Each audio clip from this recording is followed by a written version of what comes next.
안녕하십니까? 매일 교과 나눔에 오신 모든 분들을 진심으로 환영합니다. 오늘은 8월 21일 수요일, 나의 잔을 마실 수 있느냐? 라는 제목으로 함께 말씀을 살펴보기를 원합니다. 먼저 기도드리겠습니다.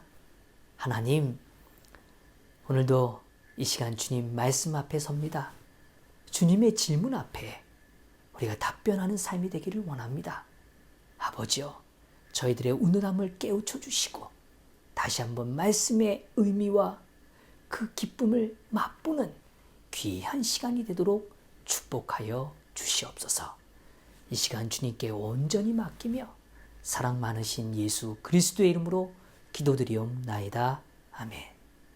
오늘 본문 마가복음 10장 32절부터 등장하는 말씀엔 다음과 같이 시작합니다. 예루살렘으로 올라가는 길에 예수께서 제자들 앞에 서서 가시는데 저희가 놀라고 쫓는 자들은 두려워하더라. 이에 다시 12 제자를 데리시고 자기의 당한 일을 일러 가라사대. 저는 32절 가운데 이 한 표현이 너무 좋습니다.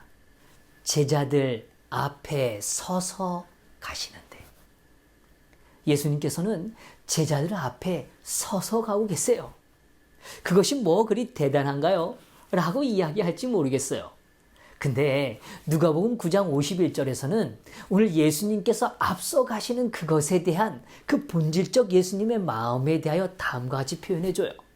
예루살렘을 향하여 올라가기로 굳게 결심하시고, 예수님께서 십자가의 길을 걸으실 땐 그 길은 섬김의 길일 것입니다. 근데요, 이 섬김의 길에는 결심이라는 귀한 선택적 행위가 담겨져 있는 겁니다. 자신이 걸어가야 할 길, 그 희생의 길에 대한 고귀한 결심이 담겨져 있는 것이죠. 섬김은 그저 닥쳐서 하는 것 아니고요. 그저 깔려가는 것 아니고요. 섬김은 적극적 삶의 태도이며 선택이라는 걸 오늘 마가는 보여주고 있는 것입니다. 오늘 마가는 말이죠. 예수님께서 그 예루살렘으로 향하시는 그 길을 정말 극적으로 묘사하고 있는 겁니다. 앞장서서 가시는 거예요. 담대하게 모든 제자들보다 앞서 걸어가신 겁니다. 그 이유가 무엇입니까? 예수님께서는 구속의 계획을 성취하시기 위하여 가시는 겁니다. 이미 오래전 평화의 논의에 따라서 죽기까지 복종하시는 그 순종의 걸음으로 자원하는 마음으로 나아가시는 겁니다. 왜요? 우리를 사랑하기 때문에요. 예수님께서는 자신이 걷는 그 길의 가치를 알고 계셨습니다. 누구를 위한 것인지, 그 값이 어떤 의미를 갖고 있는지를 아셨단 말이에요.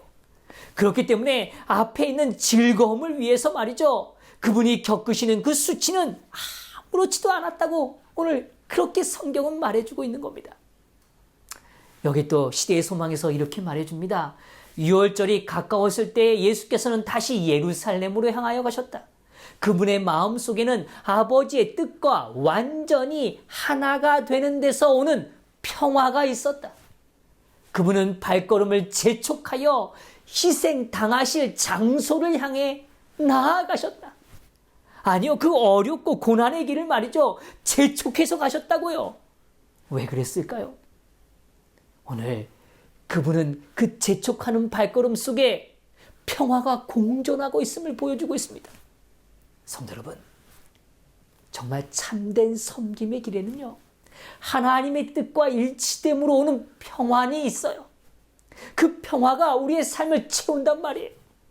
하나님께로부터 임하는 그 평화는 다른 것으로 빼앗아갈 수 없는 그러한 기쁨이라는 것입니다.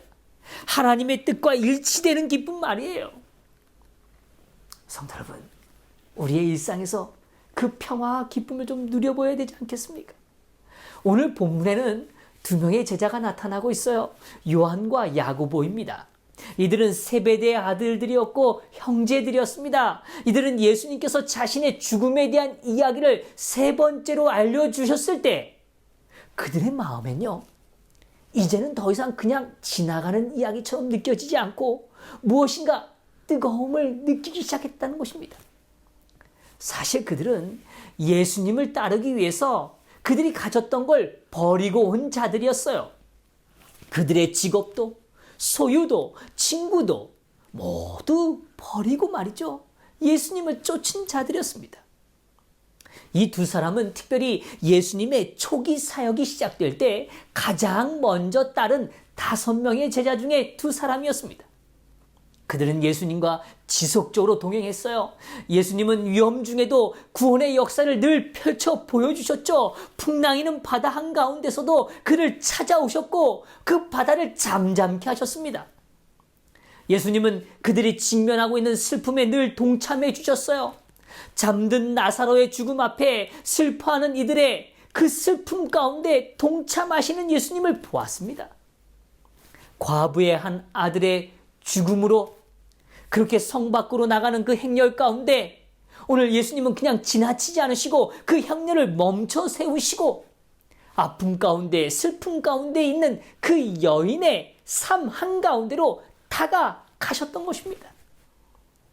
예수님은요, 제자들의 무지와 연약함을 채우시고 동정하시는 분이셨어요. 그렇게 도우시기 위하여 늘 함께 발걸음을 한 발 한 발 내딛어 주셨던 분이라는 거죠. 이제 그들의 마음에 변화가 일어나기 시작해요. 오늘 시대의 소망에 또한 이렇게 표현해 줍니다. 마침내 그들은 열렬한 사랑으로 그분의 나라에서 그분과 가장 가까이 있기를 열망하였다. 가능한 한 모든 기회에 요한은 구주의 바로 옆자리를 차지하였고 야고보는 구주와 가까운 연결로서 영예를 누리고자 갈망하였다. 주님은 그들의 열렬한 사랑도 영예를 누리고자 하는 갈망도 모두 아셨습니다. 그렇게 주님은 그들을 섬기는 일을 포기하지 않으신 거예요. 그들의 마음에 대하여 다시 한번 물어봐 주고 계시는 겁니다. 너희에게 무엇을 하여 주기를 원하느냐? 예수님께서는 이기심을 책망하지 않으시고 여전히 부드럽게 그들을 대해 주시는 거죠. 그 이유를 성경은 다음과 같이 명확하게 설명해 주고 있어요. 여짜오되 주의 영광 중에서 우리를 하나는 주의 우편에 하나는 좌편에 앉게 하여 주옵소서. 예수께서 가라사대 너희 구하는 것을 너희가 알지 못하는도다. 너희가 나의 마시는 잔을 마시며 나의 받는 침례를 받을 수 있느냐? 저희가 말하되 할 수 있나이다. 예수께서 이르시되 너희가 나의 마시는 잔을 마시며 나의 받는 침례를 받으려니와. 그들은 지금 얻고자 하는 영광의 자리를 어떻게 이루는지에 대하여 잘 알고 있습니까? 아니요. 그들은 그 사실을 깨닫지 못하고 있는 겁니다. 그들은 열정을 품고 있었어요. 그래서 할 수 있습니다 라고 이야기했습니다.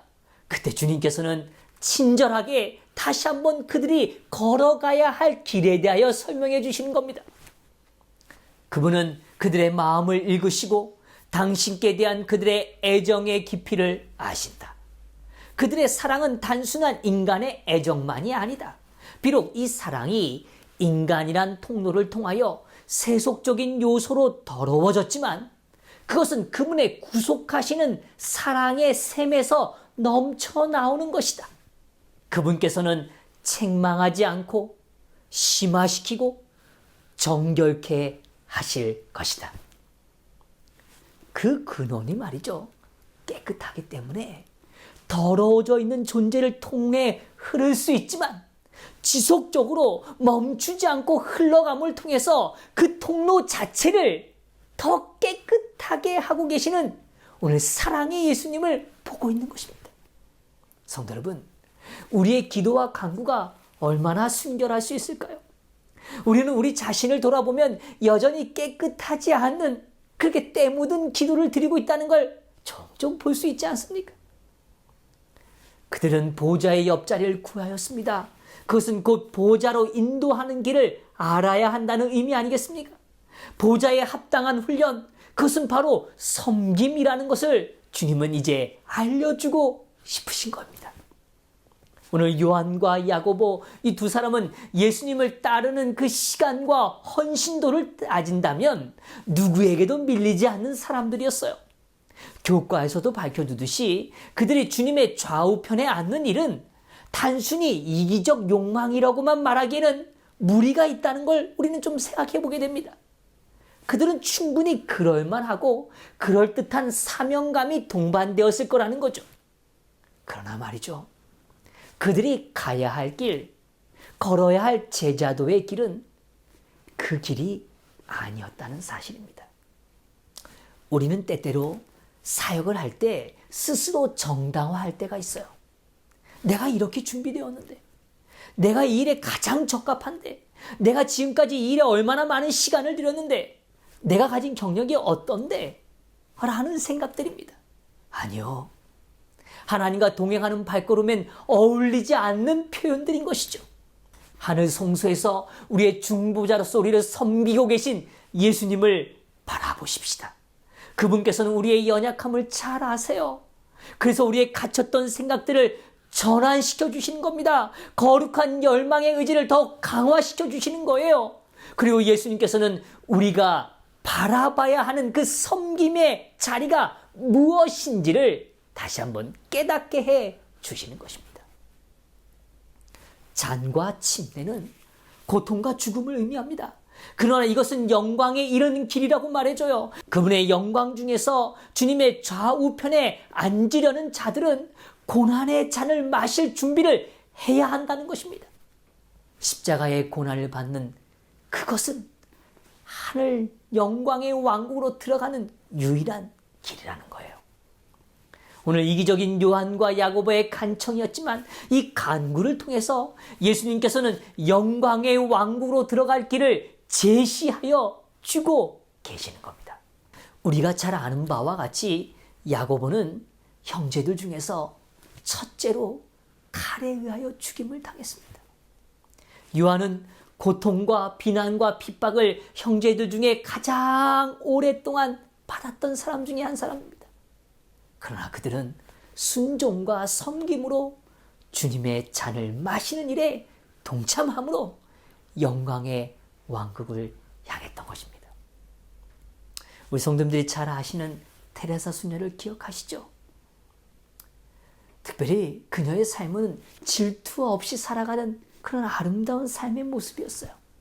어느 날 테레사와 함께 있었던 한 분이 그분에게 이렇게 질문을 했다고 해요. 그때 마침 테레사가 한 어린아이의 이 고름을 만지면서 치료를 하고 있을 때였다고 그래요. 다가가서 이렇게 질문합니다. 수녀님, 당신은 잘 사는 사람, 평안하게 살아가는 사람, 그리고 높은 자리의 삶을 살아가는 그런 사람들을 바라볼 때 시기심이 안 생깁니까? 이런 삶으로 만족하십니까? 이 질문을 받았을 때요. 테레사 소녀는 이렇게 말했다고 얘기해요. 허리를 굽히고 섬기는 사람에게는 위를 쳐다볼 수 있는 시간이 없으니까요. 오늘 우리는 이 말 가운데 진리를 발견하게 됩니다. 오늘 예수님과 함께하는 자의 그 삶의 시간에는 죄가 틈탈 시간이 없다는 거예요. 오직 그곳에는 겸손과 섬김맘이 있다는 것입니다. 오늘 우리가 주님 앞에 서는 날 주님은 이렇게 묻지 않으실 겁니다. 내가 몇 사람을 밟았니? 몇 사람을 딛고 일어났니? 이렇게 질문하지 않으실 거예요. 오늘 주님 앞에 서는 날 주님께서는 이런 질문을 하지 않으실까요? 너는 몇 사람을 섬겼느냐? 사랑하는 성도 여러분, 오늘 우리가 주님과 함께 섬김의 삶을 살아가십시다. 그리하여 이 땅을 하나님의 뜻과 함께함으로 얻는 평화로, 그 기쁨으로 늘 승리하시는 우리 귀한 성도님과 제가 되기를 간절히 소망합니다. 다 같이 기도하겠습니다. 하나님, 오늘 우리의 우둔한 질문, 우둔한 간구이지만 하나님의 그 능력으로 정화시키시고 심화시키시고 새롭게 해주시니 감사합니다. 주님, 오늘 여전히 우리를 섬겨주시는 그 하나님의 아름다움을 바라보므로 우리들 또한 역시 누군가를 섬기는 귀한 삶이 되도록 축복하여 주시옵소서. 이 하루도 기꺼이 섬기는 자로서 살아가기를 간절히 바라오며 사랑 많으신 예수 그리스도의 이름으로 기도드리옵나이다. 아멘.